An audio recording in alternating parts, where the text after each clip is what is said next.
Welcome to Kanigiri teachers academy. మరి నిన్నటి క్లాస్లో డిఎస్సి రాసేటువంటి ప్రతి అభ్యర్థికి ఉపయోగపడే విధంగా మూల్యాంకనంలో మొదటి కాన్సెప్ట్ని గురించి మనం దాదాపు 1:30 మాట్లాడుకోవడం జరిగింది. మూల్యాంకనము, భావన, నికష, పరీక్ష, మాపనము, మదింపు, మూల్యాంకనం, ఈ భావనలన్నింటి గురించి కూడా మాట్లాడుకోవడం జరిగింది. మరి ఈరోజు మనం వచ్చేసి మూల్యాంకనంలో తర్వాత కాన్సెప్ట్ అయినటువంటి మూల్యాంకనము రకాలు. ప్రతి డిఎస్సిలో కూడా తప్పనిసరిగా ఒక ప్రశ్న అనేటువంటిది మూల్యాంకన రకాల మీద వస్తుంది, టైప్స్ ఆఫ్ ఎవల్యూషన్. మరి దానికి వెళ్ళే ముందు ఆల్రెడీ మనం 2 రోజుల నుంచి అడ్వర్టైజ్ చేస్తున్నాం. కనిగిరి టీచర్స్ అకాడమీ వారు డిఎస్సి రాసేటువంటి అభ్యర్థులను ఉద్దేశించి 100 డేస్ ఎగ్జామ్ ప్లాన్ అనేటువంటిది మరి రేపు జనవరి 10వ తేదీ నుంచి స్టార్ట్ అవుతుంది. ఇది 3వ బ్యాచ్. నవంబర్ 1వ తేదీన ఫస్ట్ బ్యాచ్ స్టార్ట్ అయింది. అలాగే డిసెంబర్ 10వ తేదీన సెకండ్ బ్యాచ్ స్టార్ట్ అయింది. అలాగే ఇప్పుడు జనవరి 10వ తేదీన థర్డ్ బ్యాచ్ స్టార్ట్ అవుతుంది. హెచ్జిటి, అలాగే స్కూల్ అసిస్టెంట్కి సంబంధించిన 4 సబ్జెక్టులు: school assistant mathematics, school assistant physical science, school assistant biological science, అలాగే స్కూల్ అసిస్టెంట్ వచ్చేసి సోషల్ స్టడీస్. 100 రోజుల ప్రణాళికలో ప్రతి డిఎస్ అభ్యర్థికి కూడా సిలబస్ 2 సార్లు రివిజన్ అయ్యే విధంగా ప్లాన్ చేయడం అనేటువంటి జరిగింది. మొదటి 60 రోజులు ప్రతిరోజు సాయంత్రం 7:30 డైలీ టెస్ట్ నిర్వహించడం జరుగుతుంది. ఆ తర్వాత 40 రోజుల ప్రణాళికలో ప్రతి ఆదివారం మధ్యాహ్నం 2 గంటలకి గ్రాండ్ టెస్ట్లు అనేటువంటిది ఒక 40 రోజుల పాటు ప్రతి ఆదివారం గ్రాండ్ టెస్ట్ నిర్వహించడం అనేటువంటి జరుగుతుంది. ఇది ఆన్లైన్లో నిర్వహించబడేటువంటి ఎగ్జామ్. ఎవరైతే డిఎస్సి అభ్యర్థులు ఈ యొక్క 100 డేస్ ఎగ్జామ్లో పాల్గొని ఎగ్జామ్స్ రాయాలనుకుంటారో వారందరూ కూడా టీచర్స్ అకాడమీ కనిగిరి యాప్ను గూగుల్ ప్లే స్టోర్ నుంచి డౌన్లోడ్ చేసుకోవాల్సిందిగా కోరుచున్నాను. మరి దీని యొక్క ఫీజు స్ట్రక్చర్ వచ్చేసి కేవలం 500 రూపాయలు మాత్రమే. దాదాపు మీకు 100 రోజుల పాటు నిర్వహించే ఎగ్జామ్స్కు మీరు చెల్లించే ఫీజు కేవలం 500 రూపాయలు మాత్రమే. అంటే రోజుకు కేవలం 5 రూపాయలతో మీరు ప్రతిరోజు ఎగ్జామ్ రాసుకోవడానికి అవకాశం అనేటువంటిది ఉంటుంది. దీని యొక్క కోర్సు వెలిడిటీ 6 నెలల సమయం. మీరు ఒక ఎగ్జామ్ రాసుకున్నాక అది యాప్లో మీకు 6 నెలల పాటు అందుబాటులో ఉంటుంది. మీరు ఎన్నిసార్లు అయినా ఏ సమయంలో అయినా సరే ఎగ్జామ్ రాసుకోవడానికి అవకాశం అనేటువంటిది ఉంటుంది. మరి ఈరోజు మనం కాన్సెప్ట్లోకి వెళ్దాం. ఈరోజు నేను చెప్పబోయేటువంటి ముఖ్యమైన అంశం ఏంటంటే మెథడాలజీలో మూల్యాంకనం అనేటువంటి యూనిట్లో మరో ముఖ్యమైన కాన్సెప్ట్ ఏంటంటే మూల్యాంకనము రకాలు. మరో ముఖ్యమైనటువంటి కాన్సెప్ట్ ఏంటంటే మూల్యాంకనము రకాలు.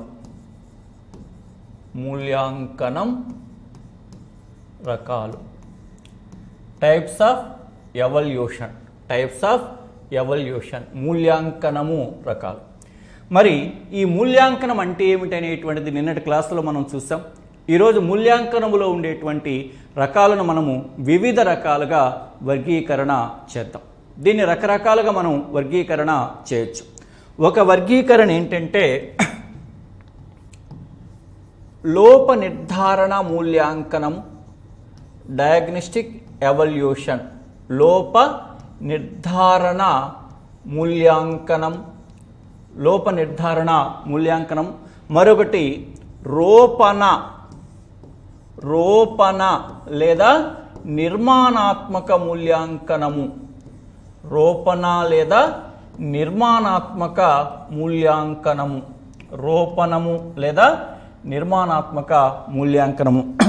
Formative evolution. మరొకటి వచ్చేసి సంకలన లేదా సంగ్రహణాత్మక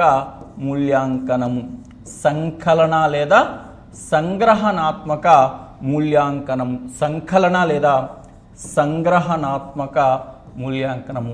మేజర్గా ఈ 3 రకాలుగా వర్గీకరిస్తాం. ఎగ్జామినేషన్లు ఎక్కువగా మనకు అడిగేది ఏంటంటే ఈ 3 రకాల మీదే అడుగుతారు. లోప నిర్ధారణ మూల్యాంకనం, డయాగ్నోస్టిక్ ఎవల్యూషన్ మీద, అలాగే ఫార్మేటివ్ ఎవల్యూషన్ రూపణ లేదా నిర్మాణాత్మక మూల్యాంకనం మీద, అలాగే సంకలన లేదా సంగ్రహణాత్మక మూల్యాంకనం. ఈ వర్గీకరణ అంతా కూడా ఈ 3 అంశాలు దేన్ని బేస్ అయి వర్గీకరించారంటే ఏ సమయంలో లేదా ఎప్పుడు మూల్యాంకనం చేపడతారు అంటే కాలము లేదా సమయాన్ని బట్టి మూల్యాంకనము ఎన్ని రకాలు అంటే 3 రకాలు. అంటే ఏ సమయంలో లేదు ఎప్పుడు ఏ రకమైనటువంటి మూల్యాంకనాన్ని చేపడతారు అంటే మన మూల్యాంకనం చేపట్టేటువంటి సమయం లేదా సందర్భం లేదా కాలాన్ని బట్టి మూల్యాంకనము ఎన్ని రకాలు అంటే 3 రకాలు అని చెప్పేసి మనము చెప్పుకోవచ్చు. ఆ 3 రకాలు ఏంటి? లోప నిర్ధారణ మూల్యాంకనం, రూపణ లేదా నిర్మాణాత్మక మూల్యాంకనం, సంకలన లేదా సంగ్రహణాత్మక మూల్యాంకనం. వీటితో పాటు మరికొన్ని రకాలు కూడా మనము గమనించవచ్చు.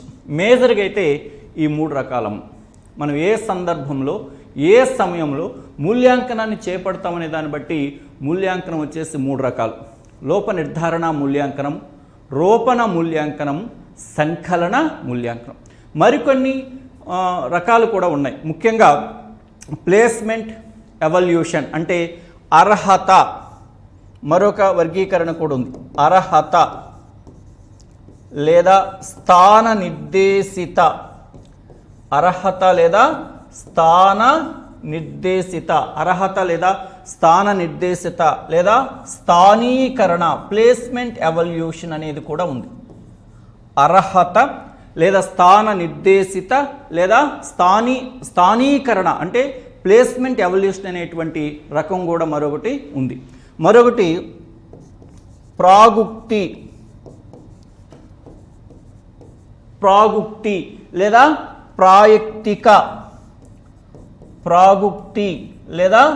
ప్రాయుక్తిక మూల్యాంకనము అంటే ప్రోగ్మటేషన్ ఎవాల్యుయేషన్ అని చెప్పేసి ప్రాగుక్తిక లేదా ప్రాయుక్తిక మూల్యాంకనం అని చెప్పేసి ఉంది. ఇలా 2 రకాలుగా మరో వర్గీకరణ ప్రకారంగా మనము దీన్ని విభజించవచ్చు. ఇంతేకాకుండా మూల్యాంకనాన్ని ఇంకా మనం ఎలా వర్గీకరించవచ్చు అంటే చూడండి, మరొక కాన్సెప్ట్లు వీటిని ఎలా వర్గీకరించవచ్చు అంటే స్వీయ మూల్యాంకనము వర్సెస్ ఇతరులు చేసే మూల్యాంకనం. స్వీయ మూల్యాంకనము వర్సెస్ ఇతరులు చేసేటువంటి మూల్యాంకనం అని కూడా మూల్యాంకనాన్ని మనం వర్గీకరించవచ్చు. అలాగే మరొక రకంగా ఏంటంటే అంతర్గత మూల్యాంకనము వర్సెస్ బాహ్య మూల్యాంకనం. అంతర్గత మూల్యాంకనము వర్సెస్ బాహ్య మూల్యాంకనం, internal evaluation and external evaluation. అంటే మూల్యాంకనాన్ని ఇలా వివిధ రకాలుగా మనము వర్గీకరించవచ్చు. లోప నిర్ధారణ మూల్యాంకనము, రూపణ మూల్యాంకనము, సంకలన మూల్యాంకనము, అర్హత లేదా స్థాన నిర్దేశిత లేదా స్థానీకరణ మూల్యాంకనము, ప్రాగుక్తి లేదా ప్రాయుక్తిక మూల్యాంకనము, స్వీయ మూల్యాంకనము మరియు ఇతరులు చేసేటువంటి మూల్యాంకనము, అలాగే అంతర్గత మూల్యాంకనం మరియు బాహ్య మూల్యాంకనము. ఇలా మూల్యాంకనాన్ని మనము వివిధ రకాలుగా వర్గీకరించవచ్చు. అయితే మేజర్గా మీరు కాన్సన్ట్రేషన్ చేయవలసినటువంటి మూల్యాంకన రకాలు ఏంటంటే ఈ 3 రకాలు: లోప నిర్ధారణ మూల్యాంకనము, రూపణ మూల్యాంకనము, సంకలన మూల్యాంకనం. ఈ మూల్యాంకనాలన్నింటినీ కూడా మనం ఎలా అర్థం చేసుకోవాలంటే సమయాన్ని బేస్ చేసుకుని ఎప్పుడు నిర్వహిస్తారు, ఎలా నిర్వహిస్తారు, వాటి యొక్క ప్రత్యేకతలు ఏమిటి, వాటి యొక్క ఉపయోగాలు అంటే ప్రయోజనాలు ఏమిటి అనేటువంటి కోణంలో మనం వీటి గురించి అవగాహన చేసుకోవాలి.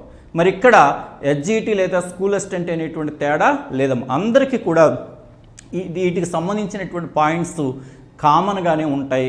ఏదైనా ప్రత్యేకత ఉంటే ఆ విషయాన్ని గురించి నేను చెప్తాను. ఇది ఓవరాల్గా డిఎస్సికి ప్రిపేర్ అయ్యేటువంటి ఏ అభ్యర్థి అయినా సరే, ఎస్జిటి అయినా సరే, school assistant, non languages, mathematics, అలాగే physical science, social studies, biological science, అలాగే లాంగ్వేజెస్ తెలుగు, హిందీ, ఇంగ్లీషు, డిఎస్సికి ప్రిపేర్ అయ్యేటువంటి ఏ అభ్యర్థికైనా సరే ఈ యొక్క మూల్యాంకనం రకాలు అనేటువంటిది అవసరము, చాలా ఇంపార్టెంట్ కూడా. మరి ఇప్పుడు మరో పాయింట్లోకి వెళ్దాం. మూల్యాంకనము రకాలు అనేటువంటి దాంట్లో ఒక్కొక్క రకాన్ని గురించి మనము మాట్లాడుకుందాం. చూడండి, ఫస్ట్ వన్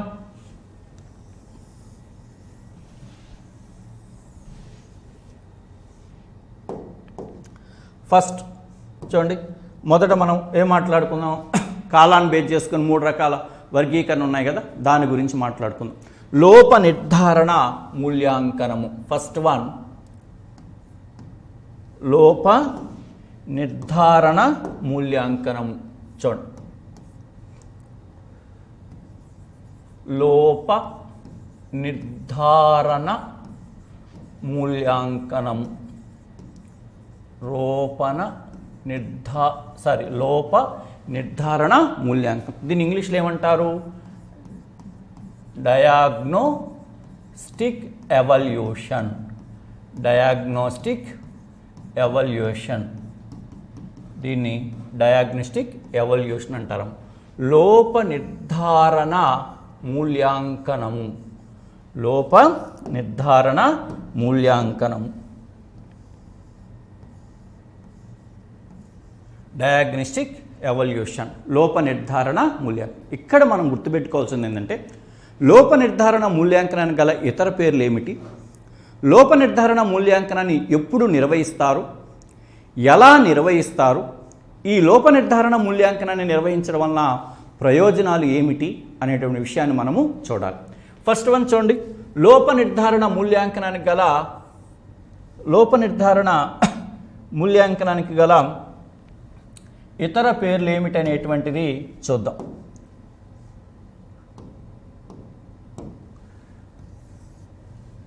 చూడండి, లోప నిర్ధారణ మూల్యాంకనానికి గల ఇతర పేర్లు. లోప నిర్ధారణ మూల్యాంకనాన్ని మనం ఎలా మాట్లాడుకోవచ్చు అంటే, దీన్ని డయాగ్నోస్టిక్ అంటున్నాం కాబట్టి సమస్య నిర్ధారణ మూల్యాంకనం. సమస్య నిర్ధారణ మూల్యాంకనమని, దీని సమస్య నిర్ధారణ మూల్యాంకనమని, అలాగే లేదా విశ్లేషణాత్మక మూల్యాంకనం అని కూడా దీన్ని పిలుస్తారు. ఇక్కడ లోప నిర్ధారణ మూల్యాంకనానికి గల ఇతర పేర్లు ఏంటంటే, సమస్య నిర్ధారణ మూల్యాంకనం అని పిలుస్తారు, విశ్లేషణాత్మక మూల్యాంకనం అని కూడా పిలుస్తారు. కానీ స్కూల్ అసిస్టెంట్ మ్యాథమెటిక్స్ వాళ్ళకి టెక్స్ట్ బుక్లు ఏమని ఇచ్చున్నాడంటే, స్థాన నిర్దేశిత, ఎస్ఏ మ్యాథ్స్ వాళ్ళకి ఈ పదాన్ని స్థాన నిర్దేశిత మూల్యాంకనం అని కూడా ఈ భావనను ఇచ్చున్నాడు లోప నిర్ధారణ మూల్యాంకనానికి. మిగతా వాళ్ళకి మాత్రం ఈ పేర్లే. లోప నిర్ధారణ మూల్యాంకనానికి గల ఇతర పేర్లు ఏంటంటే, సమస్య నిర్ధారణ మూల్యాంకనము, అలాగే విశ్లేషణాత్మక మూల్యాంకనం. స్కూల్ అసిస్టెంట్ మ్యాథమెటిక్స్ వాళ్ళ టెక్స్ట్ బుక్లో లోప నిర్ధారణ మూల్యాంకనాన్ని ఏ పేరుతో ఇచ్చున్నాడంటే, స్థాన నిర్దేశిత మూల్యాంకనం అని చెప్పేసి ఇచ్చున్నాడు. స్థాన నిర్దేశిత మూల్యాంకనం అని చెప్పేసి ఇచ్చున్నాడు. నెక్స్ట్ కాన్సెప్ట్ ఇక్కడ మనకు కావాల్సింది ఏంటంటే, చూడండి, నెక్స్ట్ స్టెప్ ఇక్కడ మనకి కావాల్సినటువంటిది ఏంటంటే, ఎప్పుడు నిర్వహిస్తారు ఈ యొక్క లోప నిర్ధారణ మూల్యాంకనాన్ని ఎప్పుడు నిర్వహిస్తారంటే, ఉపాధ్యాయుడు తరగతి గదిలోకి వెళ్ళడానికంటే ముందు, లేదా ఒక వెళ్ళిన తన బోధనాభ్యసన ప్రక్రియను ప్రారంభించడానికంటే ముందుగానే దీన్ని నిర్వహించడం అనేటువంటిది జరుగుతుంది. ఎప్పుడు నిర్వహిస్తారంటే, బోధన అభ్యసన ప్రక్రియ ఎప్పుడు నిర్వహిస్తారంటే, బోధనాభ్యసన ప్రక్రియకు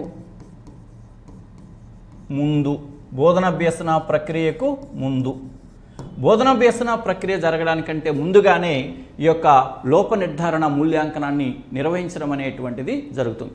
ఒకవేళ విద్యార్థి యొక్క అభ్యసనలో ఏవైనా ఇబ్బందులు, క్లిష్టతలు లేదా సమస్యలు వీటిని మనం ఇబ్బందులు అంటాం. మరి విద్యార్థి యొక్క అభ్యసనలో క్లిష్టతలు లేదా సమస్యలు అంటే ఇబ్బందులు ఏవైనా, డిఫికల్టీస్ ఏవైనా ఎదురైనట్లయితే ఆ ఇబ్బందులను తెలుసుకోవడానికి కూడా లోప నిర్ధారణ మూల్యాంకనాన్ని వాడతారు. ఇంకా ఎప్పుడు నిర్వహిస్తారంటే, సాధనా పరీక్షలో తక్కువ మార్కులు, సాధనా పరీక్షలో తక్కువ మార్కులు వచ్చినప్పుడు కూడా ఈ యొక్క లోప నిర్ధారణ మూల్యాంకనాన్ని వాడడం అనేటువంటిది జరుగుతుంది. అంటే బోధనకు ముందు నిర్వహించేది లోప నిర్ధారణ మూల్యాంకనం. విద్యార్థుల అభ్యసనంలో ఏవైనా ఇబ్బందులు ఎదుర్కొంటున్నట్లయితే ఆ ఇబ్బందులను తెలుసుకోవడానికి చేపట్టేది లోప నిర్ధారణ మూల్యాంకనం. మనం ఏదైనా సరే ఒక పరీక్ష నిర్వహించినప్పుడు ఆ పరీక్షలో విద్యార్థులకు తక్కువ మార్కులు కానీ వచ్చినట్లయితే ఏ విషయాల్లో విద్యార్థి వెనకబడి ఉన్నాడు, అంటే ఆ సాధనా పరీక్షలో మార్కులు తక్కువ వస్తే ఏ విషయంలో వెనకబడి ఉన్నాడో తెలుసుకోవడానికి కూడా ఈ యొక్క లోప నిర్ధారణ మూల్యాంకనాన్ని ఉపయోగించడం అనేటువంటిది జరుగుతుంది. మరి ఎలా నిర్వహిస్తారు? ఈ యొక్క లోప నిర్ధారణ మూల్యాంకనాన్ని ఎలా నిర్వహిస్తారంటే ముఖ్యంగా లోప నిర్ధారణ మూల్యాంకనానికి ఎక్కువగా వాడేది ఏంటంటే ఓరల్ టెస్ట్లము. మౌఖిక పరీక్షల ద్వారానే విద్యార్థుల యొక్క లోప నిర్ధారణ ఎక్కువగా ఓరల్ టెస్ట్లు ఇక్కడ ఉపయోగించడం అనేటువంటిది జరుగుతుంది. మరి ఈ రకమైనటువంటి లోప నిర్ధారణ మూల్యాంకనం వలన వనగొడేటువంటి ప్రయోజనాలు ఏమిటి అనేటువంటి విషయాన్ని కానీ మనము గమనించినట్లయితే చూడండి. ఉపయోగాలు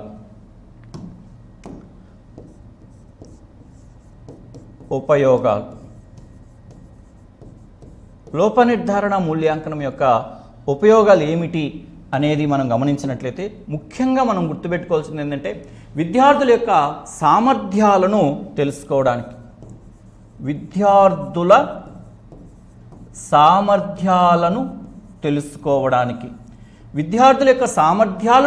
తెలుసుకోవడానికి ఈ యొక్క లోప నిర్ధారణ మూల్యాంకనం అనేటువంటిది ఉపయోగపడుతుంది. మరి ఇక్కడ సామర్థ్యాలు అన్నప్పుడు ఇందులో బలాలు ఉంటాయి, అలాగే బలహీనతలు కూడా ఉంటాయి. ఈ బలహీనతల్ని మనము లోపాలు అని కూడా పిలుస్తాం.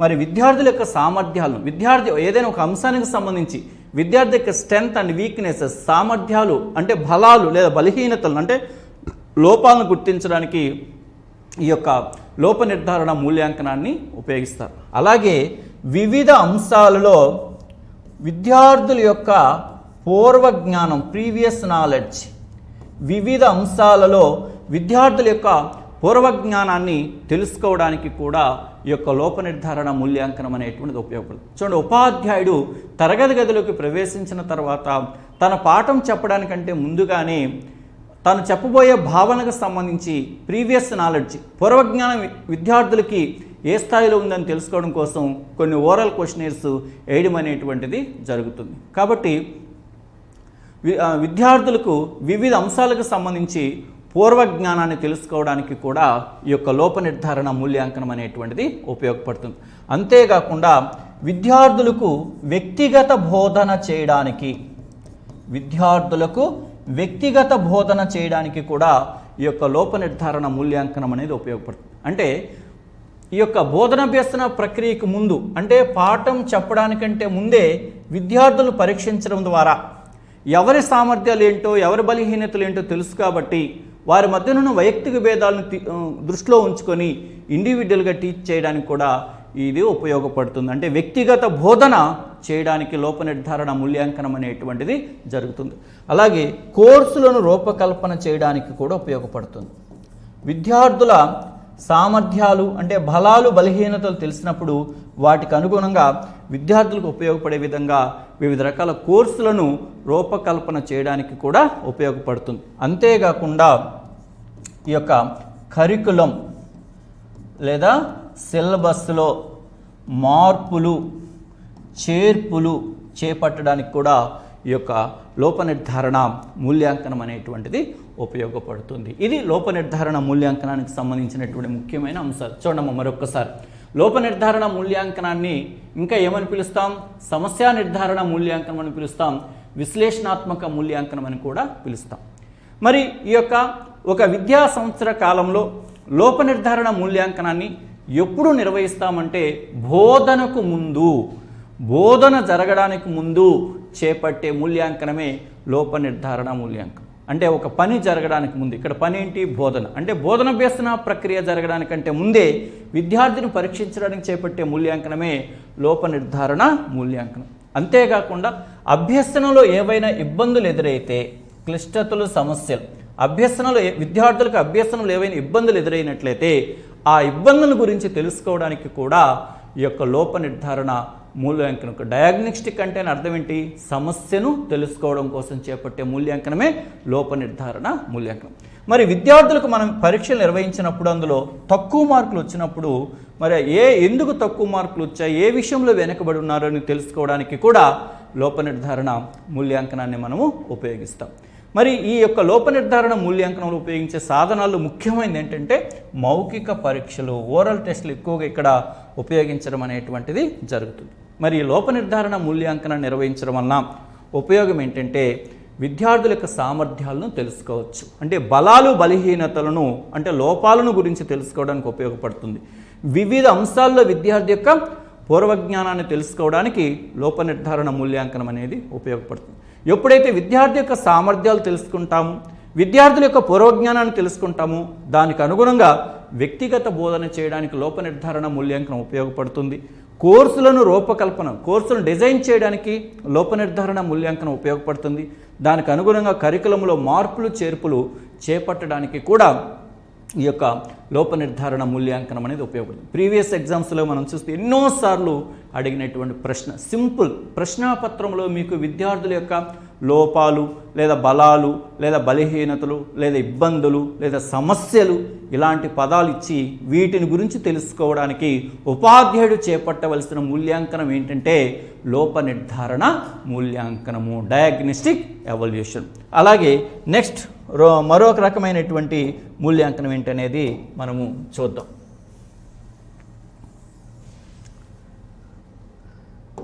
చూడండి, మరొకటి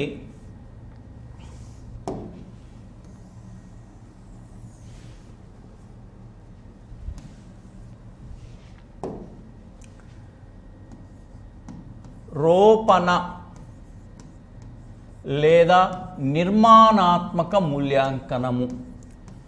రోపణ లేదా నిర్మాణాత్మక మూల్యాంకనం. రోపణ లేదా నిర్మాణాత్మక మూల్యాంకనం. Formative evaluation. Formative evaluation. Formative evaluation. రోపణ లేదా నిర్మాణాత్మక మూల్యాంకనము, ఫార్మేటివ్ ఎవాల్యుయేషన్ మరొకటి. మరి దీన్ని కూడా మారుపేరుంది. రోపణ లేదా నిర్మాణాత్మక మూల్యాంకనానికి మరొక పేరు ఏంటంటే లక్షణాత్మక మూల్యాంకనము. లక్షణాత్మక మూల్యాంకనము అని కూడా దీన్ని పిలుస్తారు. రోపణ లేదా నిర్మాణాత్మక మూల్యాంకనానికి మరొక పేరు ఏమిటంటే లక్షణాత్మక మూల్యాంకనం అని చెప్పేసి పిలుస్తారు. మరి ఇక్కడ మనము రోపణ లేదా నిర్మాణాత్మక మూల్యాంకనాన్ని ఎప్పుడు నిర్వహిస్తారు, మరి దీన్ని నిర్వహించడానికి ఎలాంటి సాధనాలను ఉపయోగిస్తారు, దీని యొక్క ప్రత్యేకతలు ఏమిటి, మరి దీనివలన ఉపయోగాలు ఏమిటి అనేటువంటి విషయాన్ని గురించి మనం ఇక్కడ మాట్లాడుకోవాలి. మరి రోపణ లేదా నిర్మాణాత్మక మూల్యాంకనాన్ని ఎప్పుడు నిర్వహిస్తారంటే బోధనాభ్యసన ప్రక్రియ జరిగేటప్పుడు నిర్వహిస్తారు. ఈ యొక్క రోపణ లేదా నిర్మాణాత్మక మూల్యాంకనాన్ని ఎప్పుడు నిర్వహిస్తారు అంటే బోధనాభ్యసన ప్రక్రియ జరిగేటప్పుడు. బోధనాభ్యసన ప్రక్రియ జరిగేటప్పుడు నిర్వహించేటువంటి మూల్యాంకనమే రోపణ లేదా నిర్మాణాత్మక మూల్యాంకనం. అంటే ఒక పని జరిగేటప్పుడు నిర్వహించేదే రోపణ లేదా నిర్మాణాత్మక మూల్యాంకనం. అంటే బోధనాభ్యసన ప్రక్రియ జరిగేటప్పుడు దీన్ని నిర్వహిస్తున్నామంటే అర్థం ఏంటి? విద్యార్థులు భావనలను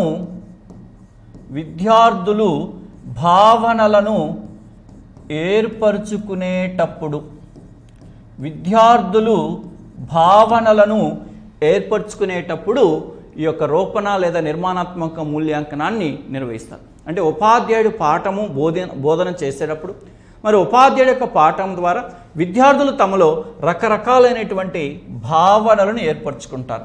ఆ భావనలను ఏర్పరచుకునేటప్పుడు విద్యార్థులను పరీక్షించేదే రూపణ లేదా నిర్మాణాత్మక మూల్యాంకనం. అలాగే జ్ఞాన నిర్మాణం జరిగేటప్పుడు విద్యార్థులలో జ్ఞాన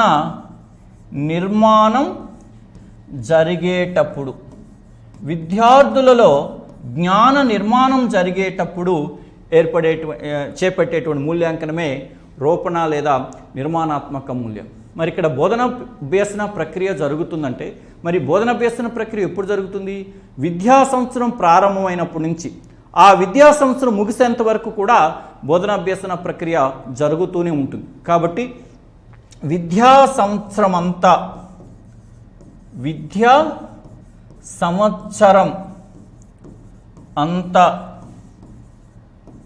నిరంతరంగా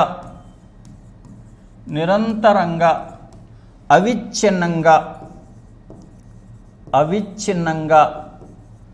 జరుగుతుంది.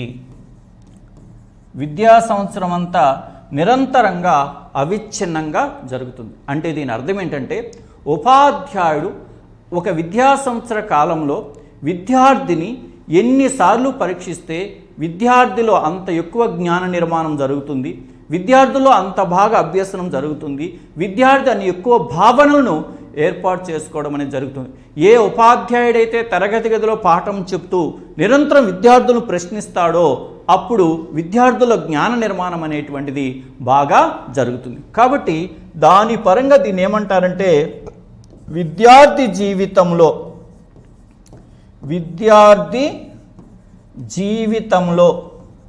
చెరగని ముద్రను వేస్తుంది.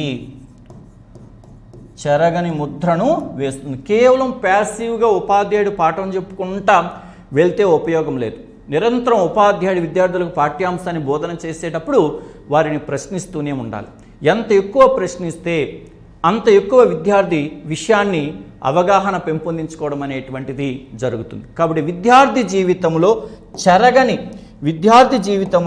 చెరగని ముద్రను ఏర్పరిచేటువంటి మూల్యాంకనం ఏంటంటే రూపణ లేదా నిర్మాణాత్మక మూల్యాంకనం. ఇది విద్యార్థి జీవితంలో ఒక చెరగని ముద్రను వేస్తుంది. చూడమ్మా మరొకసారి, రూపణ లేదా నిర్మాణాత్మక మూల్యాంకనానికి మరొక పేరేంటమ్మా?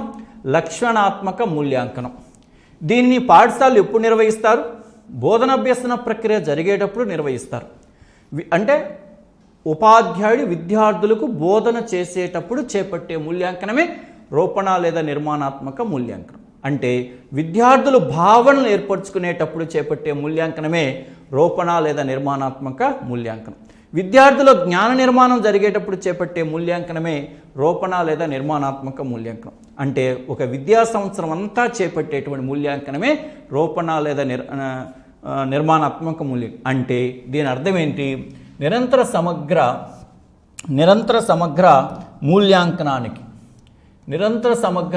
మూల్యాంకనానికి ఉపయోగపడే మూల్యాంకనం ఏంటంటే రూపణ లేదా నిర్మాణాత్మక మూల్యాంకనం. ఇది ఒక విద్యార్థిని నిరంతరం మూల్యాంకనం చేయడానికి ఉపయోగపడేదే రూపణ లేదా నిర్మాణాత్మక మూల్యాంకనం. అందువల్లనే ఒక విద్యార్థి జీవితంలో చెరగని ముద్రను ఏర్పరిచేటువంటి మూల్యాంకనం ఏమని చెప్తామంటే రూపణ లేదా నిర్మాణాత్మక మూల్యాంకనం అని చెప్పేసి అంటారు. మరి ఈ యొక్క రూపణ లేదా నిర్మాణాత్మక మూల్యాంకనాన్ని చేపట్టడానికి ఉపయోగించేటువంటి సాధనాలు ఏంటి? ఎలాంటి టూల్స్ని రూపణ లేదా నిర్మాణాత్మక మూల్యాంకనాన్ని చేపట్టడానికి ఎలాంటి టూల్స్ని ఉపయోగిస్తారు అనేది కానీ మనము గమనించినట్లయితే ఈ ఎక్కువగా టీచర్ తయారు చేసినవే వాడుతుంటారు. ఎక్కువగా టీచర్ తయారు చేసిన నికషాలనే ఎక్కువగా వాడుతుంటారు రూపణ లేదా నిర్మాణాత్మక మూల్యాంకనంలో. టీచరే కాబట్టి విద్యార్థికి బోధన చేసేది. టీచర్ తయారు చేసిన నికషాలను ఎక్కువగా వాడుతుంటారు. ముఖ్యంగా ఈ నికషాల్లో ఎక్కువగా ఏముంటాయంటే మౌఖిక పరీక్షలు ఉంటాయి. మౌఖిక పరీక్షలు ఎక్కువగా ఉపయోగపడడం అనేది జరుగుతుంది. అంటే ఇంకా చెప్పాలంటే స్లిప్ టెస్ట్లు అలాగే క్విజ్లు అలాగే ప్రాజెక్టులు అలాగే పోర్ట్ఫోలియోలు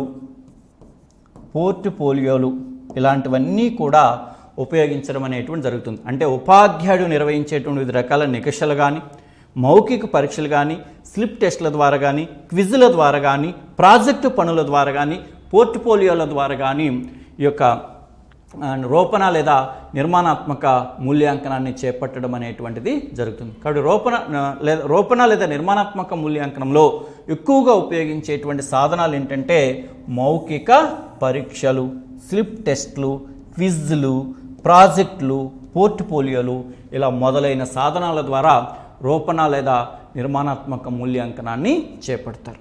మరి ఇలా చేపట్టేటువంటి రూపణ లేదా నిర్మాణాత్మక మూల్యాంకనం యొక్క ప్రత్యేకతలు ఏంటి, అలాగే దీని యొక్క ఉపయోగాలు ఏమిటి అనేటువంటిది మనము చూద్దాం. రూపణ లేదా నిర్మాణాత్మక మూల్యాంకనం యొక్క ఉపయోగాలు ఏమిటి అనేది చూసినాక ఆ తర్వాత దాని ప్రత్యేకతలు ఏంటో కూడా చూద్దాం.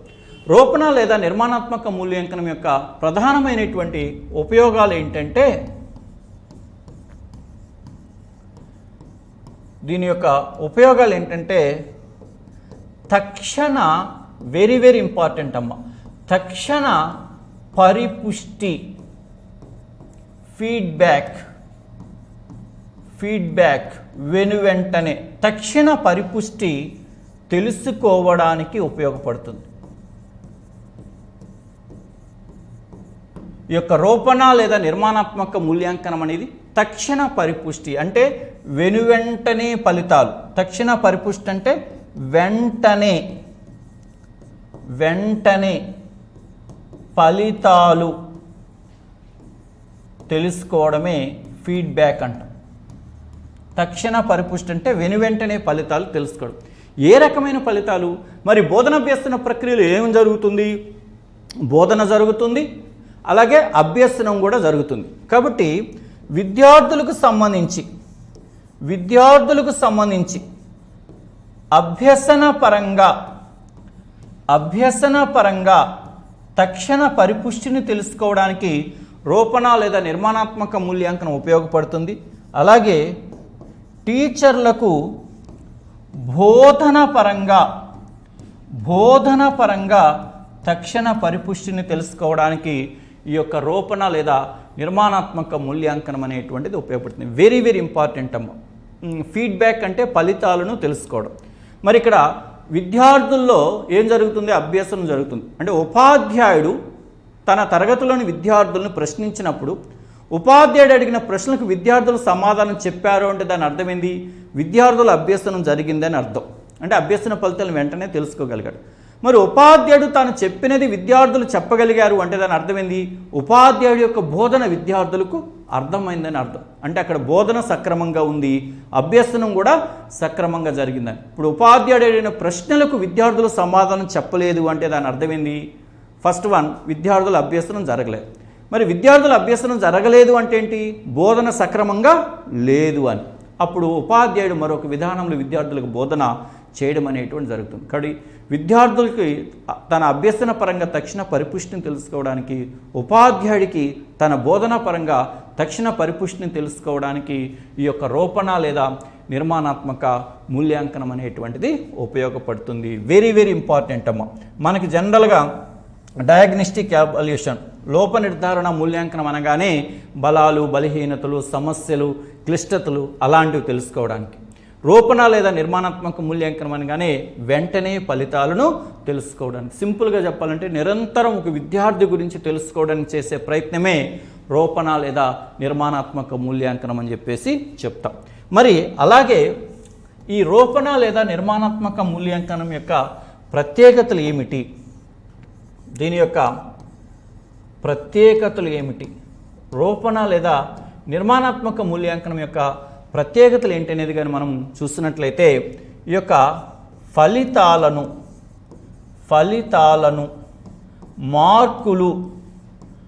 మార్కులు లేదా గ్రేడుల రూపంలో తెలియచేస్తారమ్మ. ఫలితాలను మార్కులు లేదా గ్రేడ్స్ రూపంలో తెలియచేయడం అనేటువంటిది జరుగుతుంది. రూపణ లేదా నిర్మాణాత్మక మూల్యాంకనం యొక్క ఫలితాలను మార్కులు లేదా గ్రేడ్ల రూపంలో తెలియచేయడం అనేటువంటిది జరుగుతుంది. అయితే ఫలితాలను సమాజానికి తెలియచెప్పరు.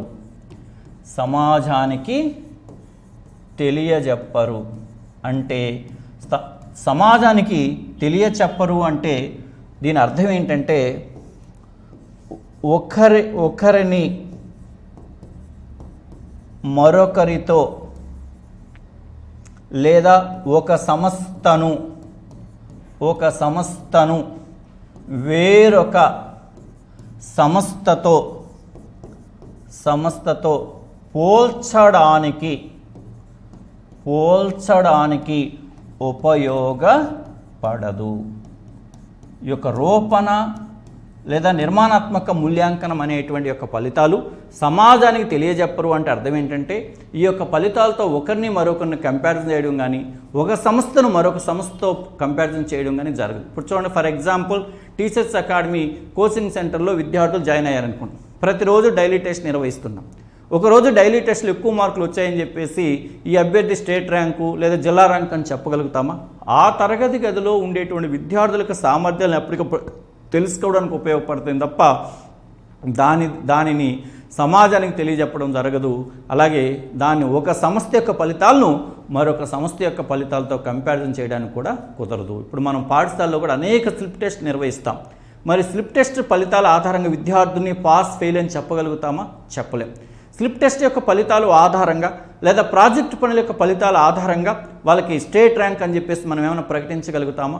చేయలేం. జస్ట్ అక్కడ చేసే పని సక్రమంగా జరుగుతుందా లేదని తెలుసుకోవడానికి మాత్రం ఉపయోగపడతాయి కానీ ఫలితాలను సమాజానికి తెలియచెప్పడం అనేటువంటిది జరగదు. అంటే ఈ యొక్క ఫలితాలను మార్కులు లేదా గ్రేడుల రూపంలో తెలియజేస్తాం కానీ ఆ ఫలితాలను సమాజానికి తెలియచెప్పడం అనేది జరగదు. అంటే ఒకరిని మరొకరితో పోల్చడం కానీ లేదా ఒక సంస్థను మరొక సంస్థతో పోల్చడానికి కానీ ఈ రూపణ లేదా నిర్మాణాత్మక మూల్యాంకనం యొక్క ఫలితాలు అనేటువంటివి ఉపయోగపడవు. అలాగే ఏమి విడుదల చేస్తారు? ప్రోగ్రెస్ కార్డ్స్, ప్రగతి పత్రాలు. ప్రోగ్రెస్ కార్డ్స్ ప్రగతి పత్రాలలో ఈ యొక్క రూపణ లేదా నిర్మాణాత్మక మూల్యాంకనం యొక్క ఫలితాలను మనము నమోదు చేయడం అనేటువంటిది జరుగుతుంది. ఇది రూపణ లేదా నిర్మాణాత్మక మూల్యాంకనం. రూపణ లేదా నిర్మాణాత్మక మూల్యాంకనం అనగానే ఒక 2-3 భావనలు మీకు గుర్తుండాలి. బోధనాభ్యసన ప్రక్రియ జరిగేటప్పుడు చేపట్టే మూల్యాంకనమే రూపణ లేదా నిర్మాణాత్మక మూల్యాంకనము. విద్యార్థుల గురించి తక్షణం అభ్యసన పరంగా విద్యార్థులు తన యొక్క ఫీడ్బ్యాక్ పరిపుష్టిని వెంటనే తెలుసుకోవడానికి లేదా ఉపాధ్యాయుడు తన బోధన యొక్క పరిపుష్టిని తక్షణమే తెలుసుకోవడానికి రూపణ లేదా నిర్మాణాత్మక మూల్యాంకనం అనేటువంటిది ఉపయోగపడుతుంది. కాబట్టి ఇది విద్యార్థిలో బోధనాభ్యసన ప్రక్రియ జరిగేటప్పుడే విద్యార్థి గురించి తెలుసుకుంటాం కాబట్టి అంటే భావనలు ఏర్పరచుకునే సమయంలో విద్యార్థుల జ్ఞాన నిర్మాణం జరిగేటువంటి సమయంలో ఒక విద్యా సంవత్సరం అంతా చేపట్టే మూల్యాంకనం కాబట్టి ఈ యొక్క విద్యార్థి జీవితంలో ఇది చెరగని ముద్రను వేస్తుందనడంలో ఎలాంటి సందేహం అనేటువంటిది లేదు. మరి ముఖ్యంగా మనం పాఠశాలలో నిర్వహించేటువంటి స్లిప్ టెస్టులు కానీ క్విజ్లు కానీ అలాగే ప్రాజెక్టు పనులు కానీ పోర్ట్ఫోలియోలు కానీ ఇవన్నీ కూడా దేనిలో ఉపయోగిస్తామంటే రూపణ లేదా నిర్మాణాత్మక మూల్యాంకనంలో ఉపయోగించడం అనేటువంటిది జరుగుతుంది. ఇది రూపణ లేదా నిర్మాణాత్మక మూల్యాంకనం. నెక్స్ట్ 3వ రకం చూద్దాం.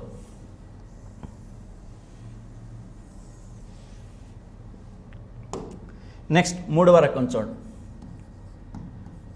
సంకలన లేదా సంగ్రహణాత్మక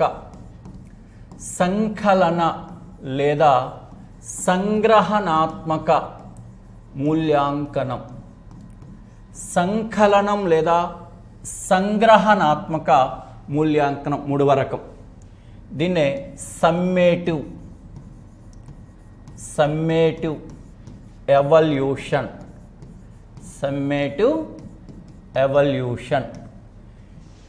దీనికే మరొక పేరు ఏంటంటే అంత్యదశ మూల్యాంకనం అని కూడా పిలుస్తారు. సంకలన లేదా సంగ్రహణాత్మక మూల్యాంకనాన్ని ఏ పేరుతో పిలుస్తారు అంటే అంత్యదశ మూల్యాంకనం అని చెప్పేసి కూడా సంకలన లేదా సంగ్రహణాత్మక మూల్యాంకనాన్ని పిలవడం అనేటువంటిది జరుగుతుంది. మరి దీన్ని ఎప్పుడు నిర్వహిస్తారు, ఎలా నిర్వహిస్తారు, దీని ఉపయోగాలు ఏంటి, దీని ప్రత్యేకతలు ఏమిటి అనేటువంటి విషయాన్ని మనము చూద్దాం. సంకలన లేదా సంగ్రహణాత్మక మూల్యాంకనాన్ని చూడండి. ఎప్పుడు నిర్వహిస్తారు అంటే సంకలన లేదా సంగ్రహణాత్మక మూల్యాంకనాన్ని ఎప్పుడు నిర్వహిస్తారంటే లోప నిర్ధారణ మూల్యాంకనాన్ని ఎప్పుడు నిర్వహిస్తారు? బోధనకు ముందు నిర్వహిస్తారు. రూపణ లేదా నిర్మాణాత్మక మూల్యాంకనాన్ని ఎప్పుడు నిర్వహిస్తారు? బోధన జరిగేటప్పుడు నిర్వహిస్తారు. సంకలన లేదా అంత్యదశ మూల్యాంకనాన్ని ఎప్పుడు నిర్వహిస్తారంటే బోధన అనంతరము, బోధన ముగిసిన తరువాత, బోధన అనంతరం నిర్వహించేదే సంకలన లేదా సంగ్రహణాత్మక మూల్యాంకనము. బోధనకు ముందు చేపట్టేదేంటి? లోప నిర్ధారణ మూల్యాంకనం. బోధన జరిగేటప్పుడు చేపట్టేదేంటి? రూపణ మూల్యాంకనం. బోధన అనంతరం, బోధన ముగిసిన తర్వాత నిర్వహించేదే సంకలన లేదా సంగ్రహణాత్మక మూల్యాంకనం. అంటే ఒక కోర్స్ లేదా ఒక టర్మ్ లేదా ఒక సెమిస్టర్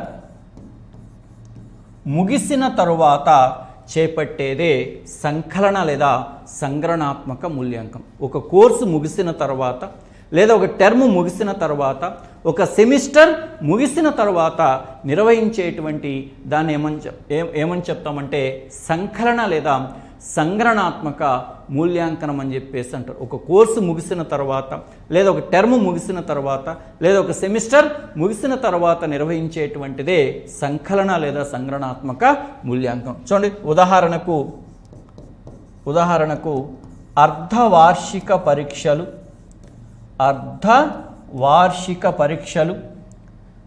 ఫస్ట్ వన్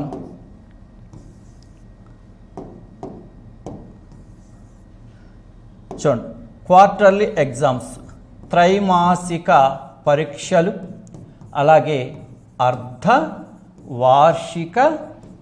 పరీక్షలు, అలాగే వార్షిక పరీక్షలు. చూడండి, క్వార్టర్లీ ఎగ్జామినేషన్స్, హాఫ్-ఇయర్లీ ఎగ్జామినేషన్స్, అలాగే యాన్యువల్ ఎగ్జామినేషన్స్, అలాగే సెమిస్ట్రీ ఎగ్జామ్స్, టర్మ్ ఎగ్జామ్స్, ఇవన్నీ కూడా దేనికి ఉదాహరణ అంటే సంకలన లేదా సంగ్రహణాత్మక మూల్యాంకనానికి ఉదాహరణ. అంటే అంత్యదశ మూల్యాంకనానికి ఉదాహరణ. ఒక కోర్సు ముగిసిన తరువాత నిర్వహించేవన్నీ సంకలన లేదా అంత్యదశ మూల్యాంకనం. సాధారణంగా మీరు వింటుంటారు 10వ తరగతి పబ్లిక్ పరీక్షలు, అలాగే ఇంటర్మీడియట్ పబ్లిక్ పరీక్షలు అంటారు. ఈ 10వ తరగతి పబ్లిక్ పరీక్షలు కానీ లేదా ఇంటర్మీడియట్ పబ్లిక్ పరీక్షలు కానీ లేదా డిగ్రీ సెమిస్ట్రీ ఎగ్జామ్స్ కానీ లేదా మిడ్ ఎగ్జామ్స్ కానీ టర్మ్ ఎగ్జామ్స్ కానీ ఇవన్నీ కూడా ఏమవుతాయంటే సమ్మేటివ్ ఎవాల్యుయేషన్, సంకలన లేదా సంగ్రహణాత్మక మూల్యాంకనానికి ఉదాహరణగా వీటిని చెప్పవచ్చు. కాబట్టి బోధనకు ముందు చేపట్టేదేంటి? లోప నిర్ధారణ మూల్యాంకనం. బోధన జరిగేటప్పుడు చేపట్టేదేంటి? రూపణ మూల్యాంకనం. బోధన అనంతరం చేపట్టేదేంటి? సంకలన లేదా సంగ్రహణాత్మక మూల్యాంకనం. నెక్స్ట్ చూడండి, మరి వీటిని ఎలా నిర్వహిస్తారు?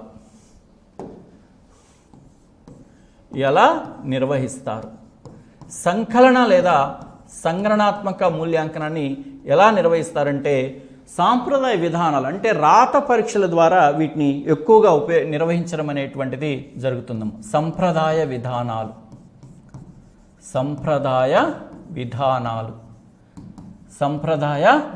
అంటే రాత పరీక్షల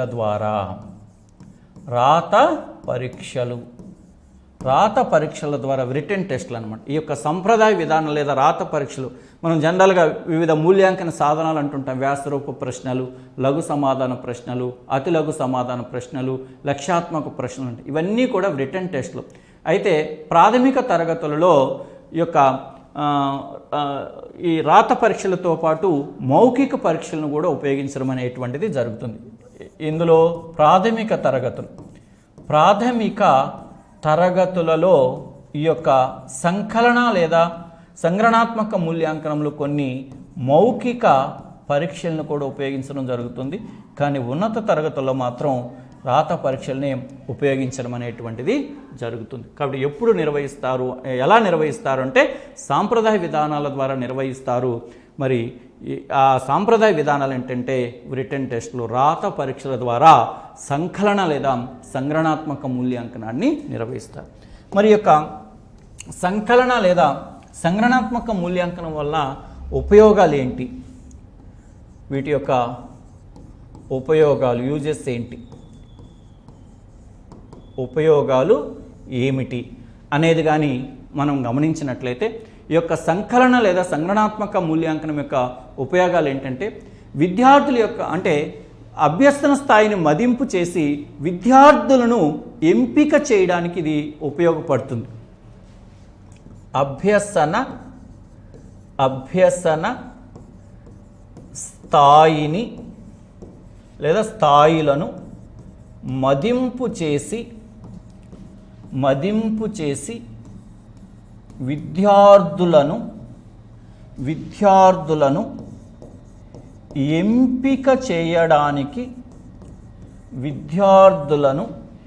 ఎంపిక చేయడానికి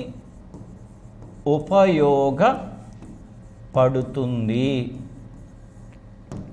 అభ్యసన స్థాయిని మదింపు చేసి విద్యార్థులను ఎంపిక సెలక్షన్ చేయడానికి ఉపయోగపడుతుందంటే దీని అర్థం ఏంటి? ఒక స్థాయి నుండి ఆర్ తరగతి నుండి వేరొక స్థాయి లేదా తరగతికి ప్రమోట్ చేయడానికి ఉపయోగపడుతుంది.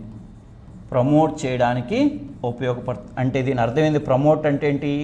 పై స్థాయి లేదా పై తరగతులకు విద్యార్థులను పంపడానికి ఉపయోగపడేదే ఈ యొక్క సంకలన లేదా సంగ్రహణాత్మక మూల్యాంకనం. చూడండి, 6వ తరగతి పబ్లిక్ పరీక్షలు ముగిసిన తర్వాతే విద్యార్థులను 7వ తరగతి పంపించడం జరుగుతుంది.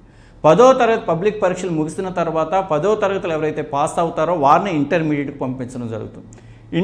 ఇంటర్మీడియట్ పబ్లిక్ పరీక్షలు ముగిసిన తర్వాత ఎవరైతే ఇంటర్మీడియట్ పాస్ అవుతారో వారిని ఆ పై స్థాయి అయినటువంటి డిగ్రీకి ప్రమోట్ చేయడం అనేటువంటిది జరుగుతుంది. ఇలా ఒక స్థాయి నుంచి మరొక స్థాయికి, అంటే ఉన్న స్థాయి నుంచి పై స్థాయికి, సింపుల్గా చెప్పాలంటే ఒక తరగతి నుంచి మరొక తరగతికి విద్యార్థిని ప్రమోట్ చేయడానికి ఈ యొక్క సంకలన లేదా సంగ్రహణాత్మక మూల్యాంకనం అనేటువంటిది ఉపయోగపడుతుంది. అంటే అభ్యసన స్థాయిని మదింపు చేసి విద్యార్థులను ఎంపిక చేయడానికి ఈ యొక్క సంకలన లేదా సంగ్రహణాత్మక మూల్యాంకనం అనేటువంటిది ఉపయోగపడుతుంది. ఇంకా ఏ రకంగా ఉపయోగపడుతుందంటే చూడండి, ముఖ్యంగా మనము నిన్నటి క్లాసుల్లో కూడా మనము బెంజమిన్ ఎస్ బ్లూమ్ మరియు అతని యొక్క సహచరులు విద్యా ప్రక్రియలో 3 అంశాలను సూచించారు. అవి లక్ష్యాలు, అభ్యసన అనుభవాలు, మూల్యాంకనం అని చెప్పేసి. మరి ఇక్కడ నిర్దేశించిన లక్ష్యాల యొక్క సార్థకతను, అంటే లక్ష్యాలను సాధించారా లేదనేటువంటిది, అలాగే ప్రవేశపెట్టినటువంటి అభ్యసన అనుభవాల యొక్క సార్థకతను తెలుసుకోవడానికి ఈ యొక్క సంకలన మూల్యాంకనం అనేటువంటిది ఉపయోగపడుతుంది. అంటే లక్ష్యాల సాధనను చూడండి, లక్ష్యాల సాధనను అలాగే బోధనాభ్యసన ప్రక్రియల సార్థకతను తెలుసుకోవడానికి ఈ యొక్క సంకలన మూల్యాంకనం అనేటువంటిది ఉపయోగపడుతుంది. అంటే మనం విద్యా సంవత్సర ప్రారంభంలో నిర్దేశించుకున్నటువంటి లక్ష్యాలను విద్యార్థులు సాధించారా లేదా, ఆ లక్ష్యాల సాధన కోసం మనం ప్రవేశపెట్టినటువంటి రకరకాల బోధనాభ్యసన ప్రక్రియలు సక్సెస్ అయినవా, వాటి యొక్క సార్థకత ఎంతవరకు అనేటువంటి విషయాలను తెలుసుకోవడానికి ఈ యొక్క సంకలన లేదా సంగ్రహణాత్మక మూల్యాంకనం అంటాం. ఇప్పుడు 10వ తరగతిలో ఒక 10 మంది విద్యార్థుల్లో మనం మ్యాథమెటిక్స్లో 100కు 100 మార్కులు సాధించాలని చెప్పేసి అకాడమిక్ ఇయర్ స్టార్టింగ్లోనే ఒక ప్లాన్ వేసుకున్నాం. దానికి అనుగుణంగా రకరకాలైనటువంటి లెర్నింగ్ ఎక్స్పీరియన్సెస్ని విద్యార్థులకు ఇచ్చాం. చివరికి ఫలితాలు 100కు 100 మార్కులు సాధించారనుకోండి, అప్పుడు మేము ఏమనుకుంటాం, అనుకున్న లక్ష్యాలను విద్యార్థుల చేత సాధింప చేయగలిగాం, మనం ప్రవేశపెట్టినటువంటి బోధనాభ్యసన ప్రక్రియలన్నీ కూడా సక్సెస్ అయినాయి అనుకుంటాం. అదే వాళ్ళు సాధించలేకపోతే మనం అనుకున్న లక్ష్యాన్ని సాధించలేకపోయినాము, దానికోసం మనం ప్రవేశపెట్టిన విధానాలు ఏవి కూడా సార్థకత లేకుండా పోయిందనుకుంటాం. అంటే ఆ యొక్క సంకలన మూల్యాంకన ఫలితాలను బట్టే మనం అనుకున్న లక్ష్యాలను సాధించామా లేదా, ఆ లక్ష్యాల సాధన కొరకు మనం ప్రవేశపెట్టబడినటువంటి బోధనాభ్యసన ప్రక్రియలు అవి ఉపయోగపడినాయా లేదా అనేటువంటి విషయాన్ని తెలుసుకోవడానికి ఇది సార్థకత. ఇప్పుడు మీరు డిఎస్సికి ప్రిపేర్ అవుతూ ఉన్నారు, రేపు జాబ్ వచ్చింది అనుకోండి, అప్పుడు మీరు ఏమనుకుంటారు, నేను పడిన శ్రమకు ఫలితం దక్కినది, అంటే సార్థకత లభించినది అని చెప్పేసి చెప్పుకుంటారు. అంతేకాకుండా పరిపాలన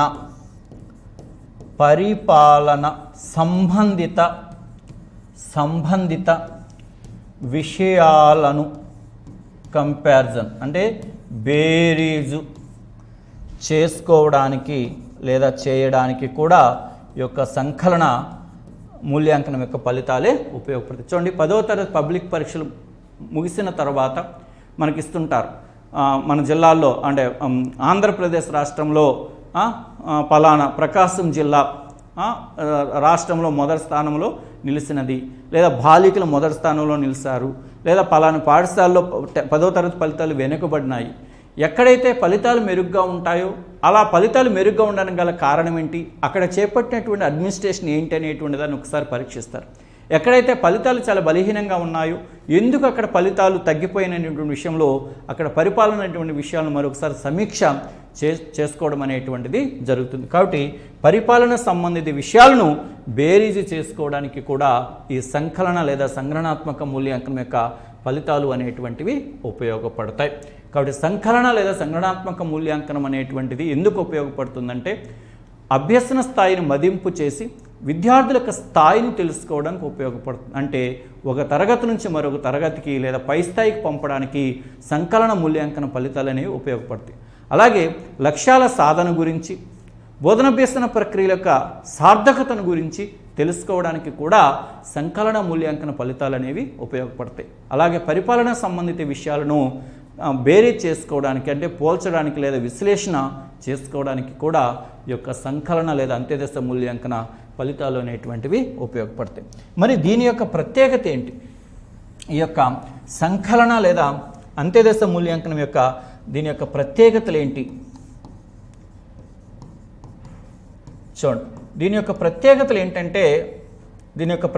ఏంటంటే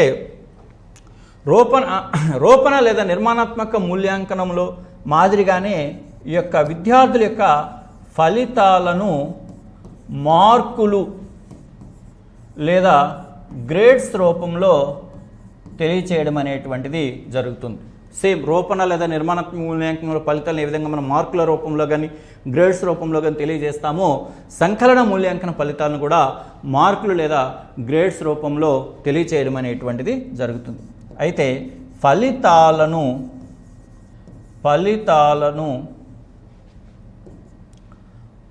ఉత్తీర్ణత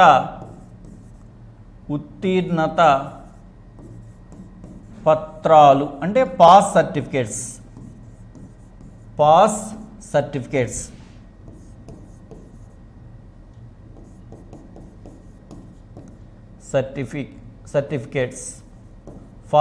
అంటే ఫలితాలకు ఉత్తీర్ణ పత్రాలను జారీ చేస్తారు.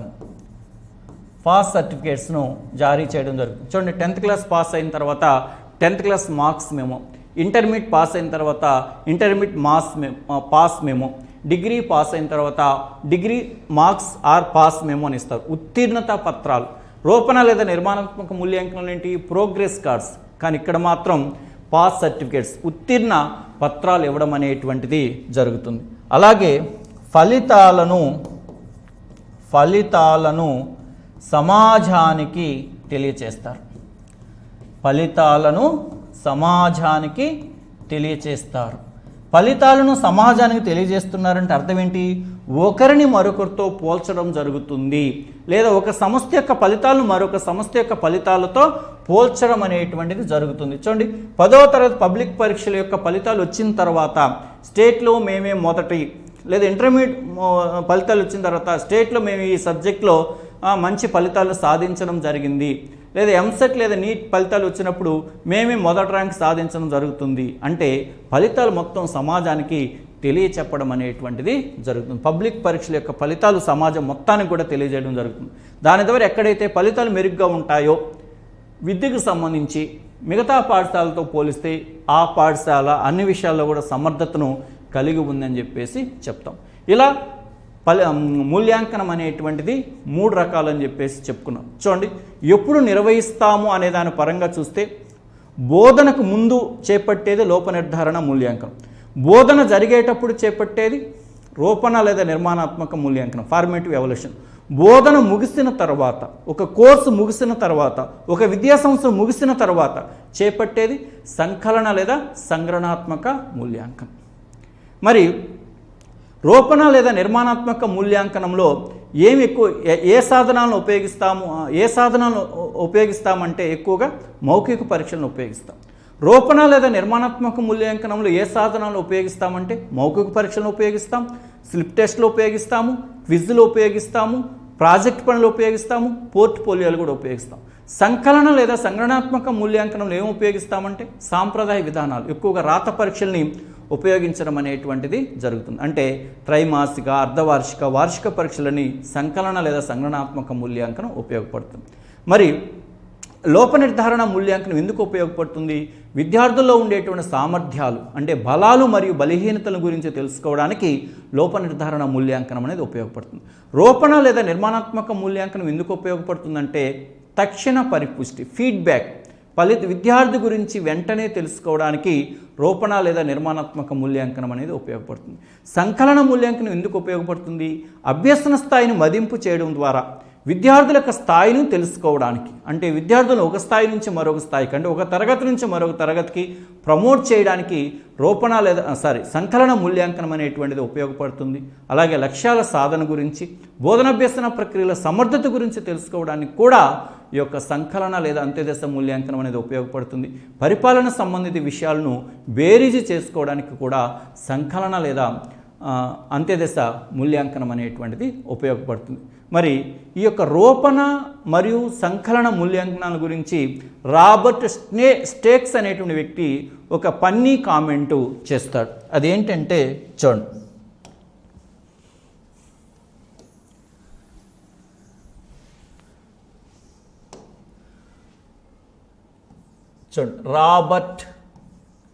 రాబర్ట్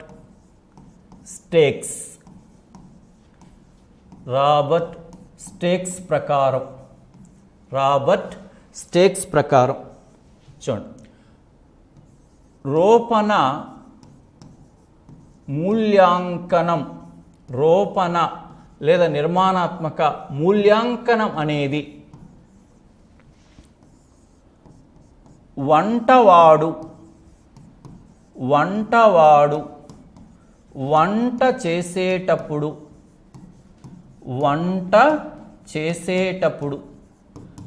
ఆ వంటను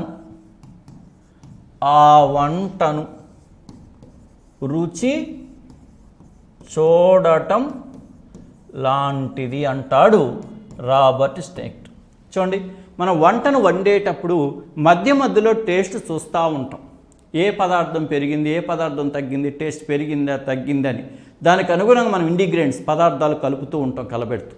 అలాగే ఒక ఉపాధ్యాయుడు విద్యార్థులకు బోధన చేసేటప్పుడు, బోధనాభ్యసన ప్రక్రియ జరిగేటప్పుడు, ఆ పని జరిగేటప్పుడు నిరంతరం ఆ విద్యార్థి గురించి తెలుసుకుంటూ ఆ విద్యార్థికి అభ్యసనంలో సహాయపడేటువంటిదే రూపణ లేదా నిర్మాణాత్మక మూల్యాంకనం, అంటే అభ్యసనము బాగా జరగడానికి. కాబట్టి ఒక వంటవాడు వంట చేసేటప్పుడు ఆ వంటను రుచి చూడడం లాంటిదే రూపణ మూల్యాంకనం అని చెప్పేసి రాబర్ట్ స్టేక్స్ చెప్తాడు. మరి వండిన వంటను అతిథులు రుచి చూడడం లాంటిదే సంకలన మూల్యాంకనం.